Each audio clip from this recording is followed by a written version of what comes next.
we speak about the possibility that if we're seduced by our hearts and we serve alien gods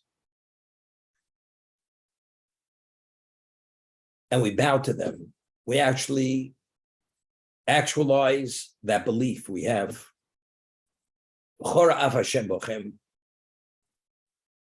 God will become enraged with you. That's what reaction is going to bring about. He will close down the heaven.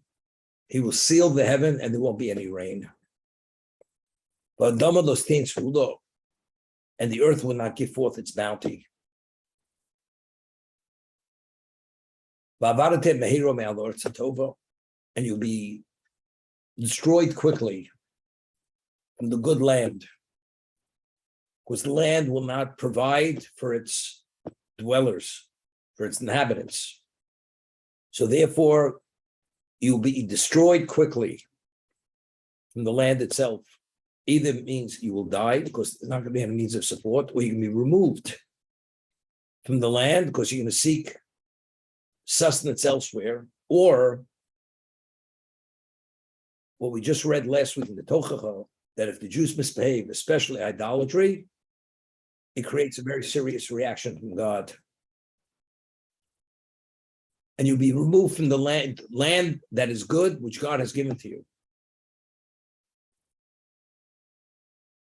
Give you an example. A person gives a gift to his child, whatever the gift may be, whether it's money, whether it's opportunity, and the child goes and abuses the gift, abuses the point, the child destroys the gift. If the land of Israel has only one value, of all the locations of the world is made of 70 root nations. Each root nation has its archangel. The Jewish people are the 71st nation. Our location is the Holy Land, Eretz HaKadosha. Our land has no archangel. So why doesn't it have an archangel?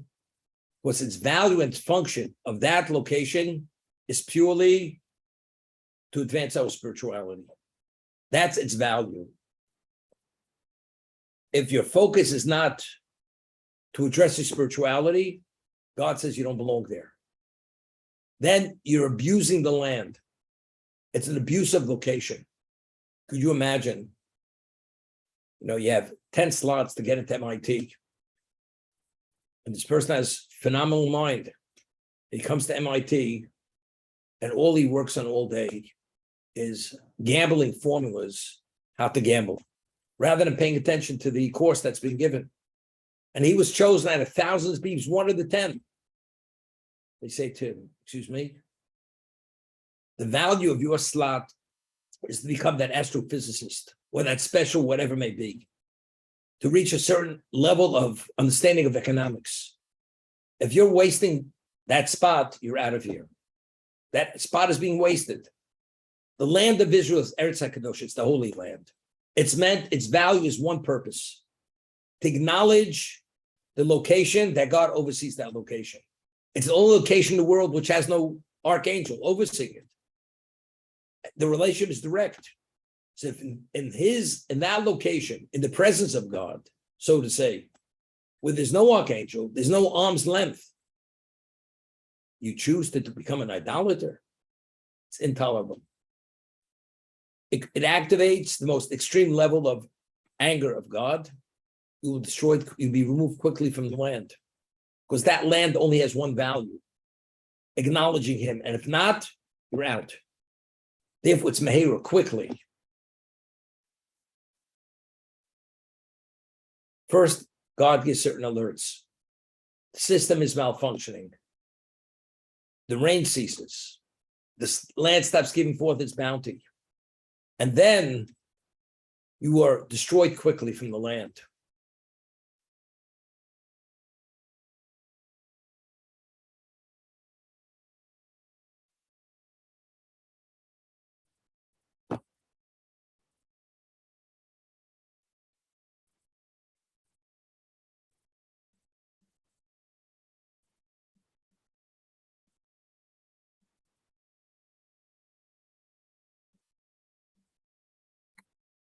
You should take these words and put it on your heart and on your soul, which we've just discussed. These are the parchments in the tefillin, and you should tie them as a sign on your arms, and they should be frontlets between your eyes. This is the tefillin we wear on our hand, and the tefillin we wear on our head.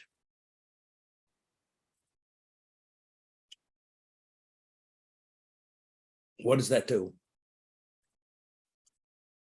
Every mitzvah we do, the mitzvahs, as we said, that 248 mitzvahs, they correspond to 248 parts of the body. What is the text of the bracha we say when we put a tefillin on our hands? Asher kidshanu b'mitzvosa v'tzivanu. You've sanctified us with your mitzvos, and you've commanded us, lo niach tefillin. Put tefillin on our arm. When we put the tefillin on our head, again, we say the same text. Asher kidshanu b'mitzvosa v'tzivanu. You've sanctified us with your mitzvos. Al mitzvahs tefillin.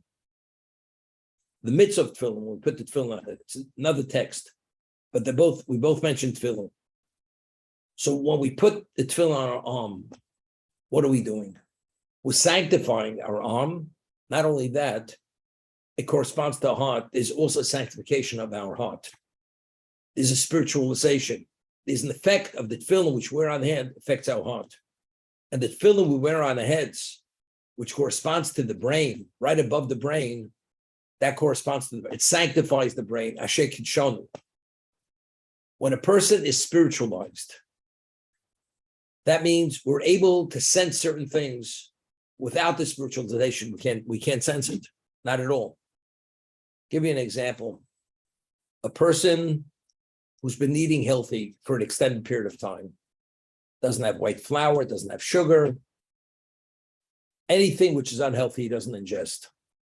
And one time he eats something which is heavily saturated with sugar and white flour. He eats it. He feels it immediately. His body reacts to it, even rejects it. Of course, the conditioning of the body is only to ingest things that are healthy. But unhealthy, the body naturally senses it's not in sync with the body's function. That's it. When you tie those tefillin on your arm, you sanctify your arm and you sanctify your heart because it corresponds to the heart. When you put the tefillin on your head, you sanctify your brain or your head because it's on the head, but it corresponds to the brain. That means the brain is receiving a certain infusion of spiritualization. The brain, which is the intellect, automatically being sanctified, what does it actually experience? It experiences something that has a sensitivity to things which are outside the realm of the physical senses. Because now it has an infusion of spirituality, which is the tefillin sharosh. The heart, which is the feelings, what are appropriate feelings, what are not appropriate feelings? The heart lusts. What does it lust for? For the material, or it lusts for something spiritual? Even though the word lust is not a good word for that. It yearns for the spiritual due to the spiritual infusion in the heart. That's why it says, if you should be seduced by your heart, what do you do? A preventive measure. Ukshartem lo yetchem, tie it as a sign on your arm. Ulta tavos beininechem, and the frontlets between your eyes, meaning it goes down to the hairline to correspond to the area between your two eyes. It should be centered exactly there.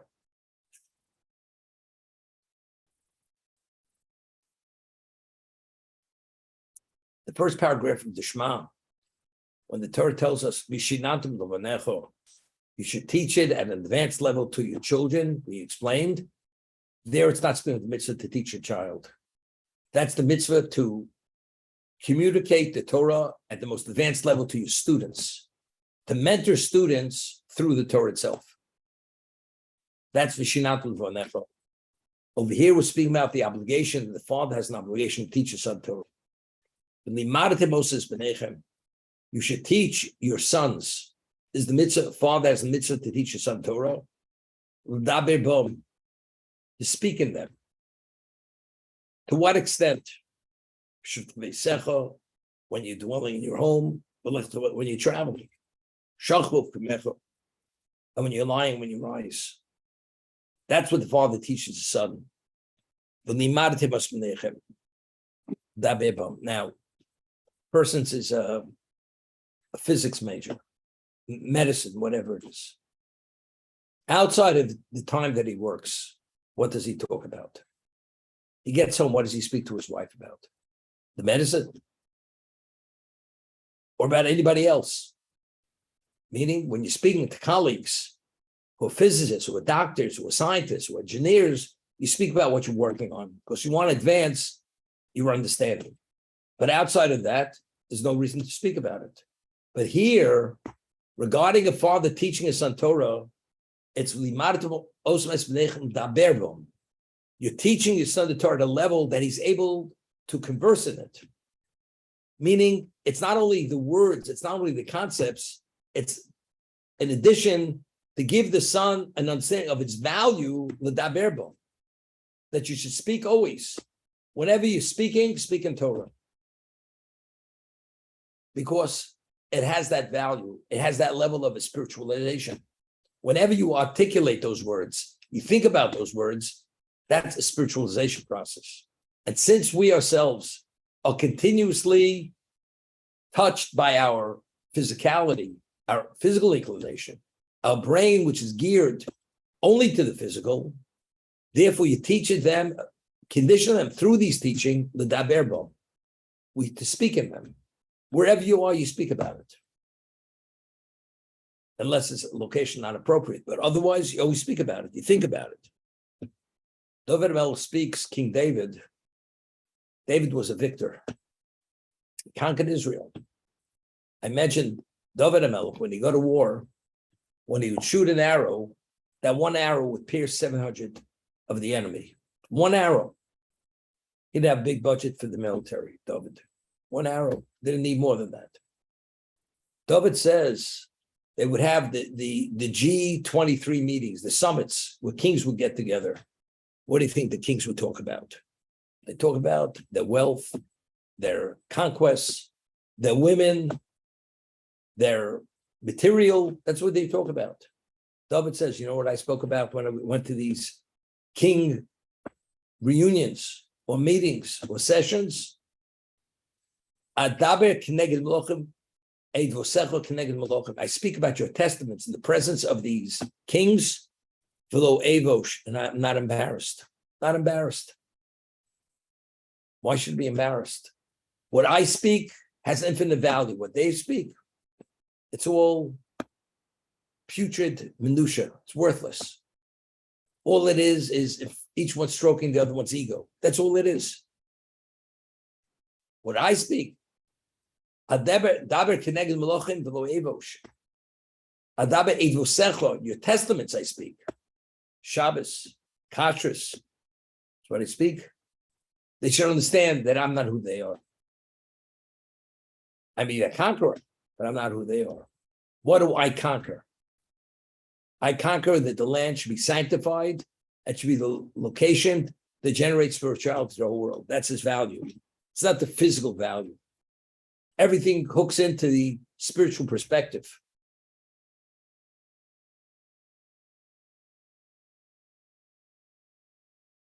So you teach your son to have such a level of reverence for the Torah that every free moment he speaks in Torah. That's what he speaks about. Whether you're home, whether you're traveling, whether you're lying, whether you're standing. Because that's first and foremost in life.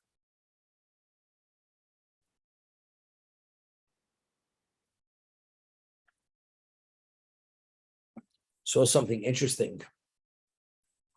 Rabbi Yerucham Levovitz was the mashgiach in the mirror in Europe. And he used to say that he teaches Torah. He's not teaching a subject. Like you say, a person, he's a student of the Torah. You're not students. When you study the Torah and you internalize it, how do you use the word imbibe it? But some people use that term. Why are you functioning within the Torah context? Because you're a student of the Torah, or because that is your way of life? We think of a person, he's a refined person, and the multiple reasons which contribute to why he's refined. Do you say he's this, he's that, he's that? He's every one of those characteristics, those traits? No. The sum total, he's refined. If you're a refined person, that's where you bathe. If you're imbued with Torah, that is your totality. What do you talk about? You talk about what you're imbued with. So it's not a subject matter. I'm caught up in the subject. I want to discuss the subject. No, every free time he has, continuously, at whatever stage in life he may be, it's l'daber bo. I speak in it. Because that itself is what life is all about. That's the heartbeat of life.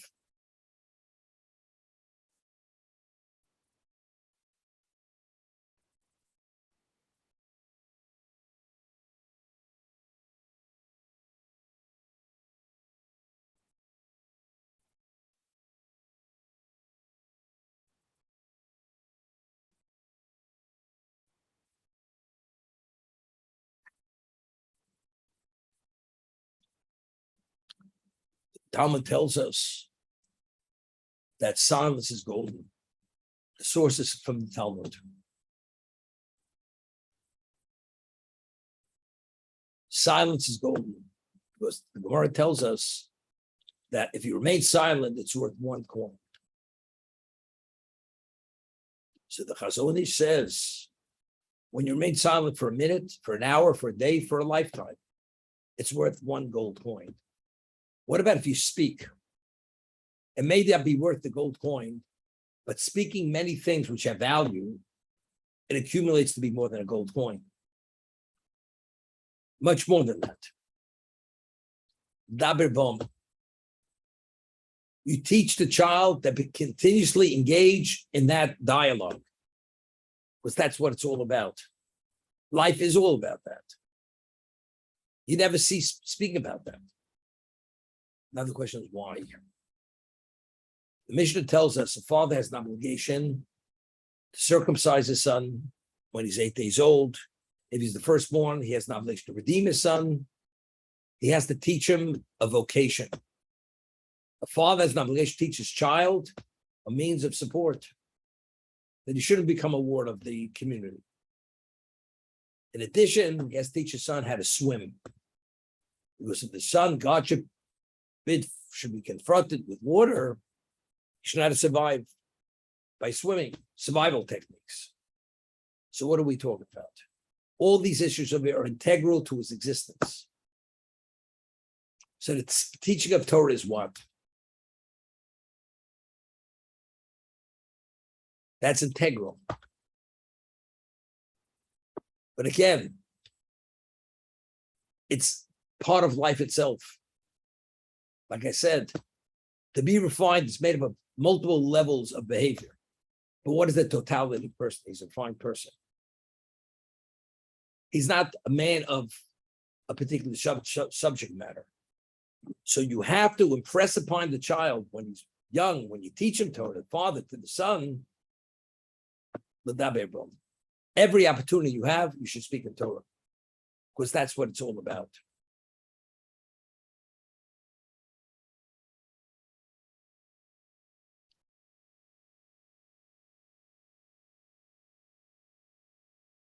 The Talmud tells us in 2 locations that the only antidote for the evil inclination is the Torah itself. The evil inclination is lurking and is trying to ensnare us 24/7, every moment of our life. So if that is the case, how does one protect himself? How do you keep the evil inclination out of our lives? That he shouldn't be able to convince us that the wrong is right, or it's not as bad as you think it is. How do you have that sense of clarity? If you speak in Torah continuously, there will not be a moment that the evil inclination is able to what? Is able to influence you. to corrupt your mind, your whole process.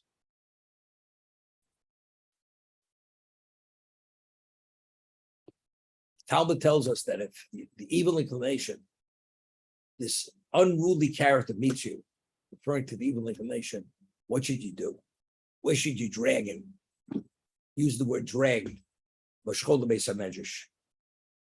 to the base medrash, bring him to the Torah, to study hall, learn a little Torah. The moment you learn Torah with him, he disappears. He's not interested. So let's say a person feels he's overwhelmed with his evil inclination. What's the first thing he should do? Study Torah.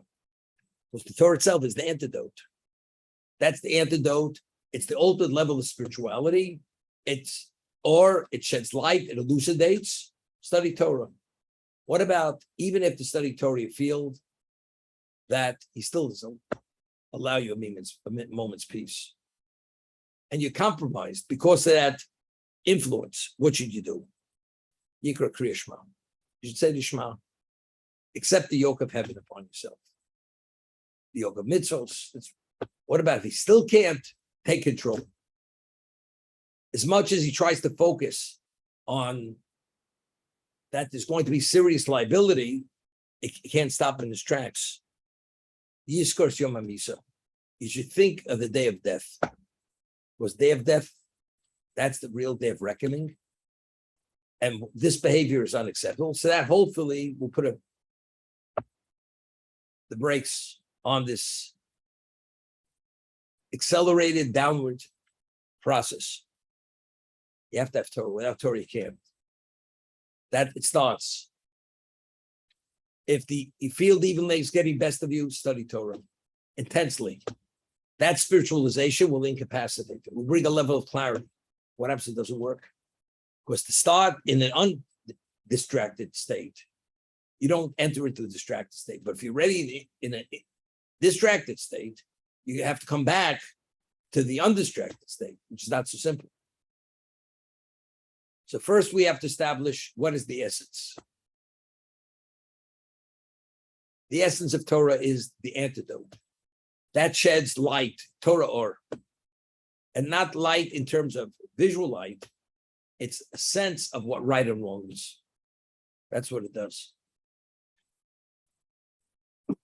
That's the obligation of the father. When a teacher teaches a person Torah, he has to impart his knowledge. But the ledaber bum, to give it such a value that the child would esteem it and revere it, that any free moment he has, he will speak in it, that's only an obligation of father to a child. So therefore, the commentators ask, where does this come from?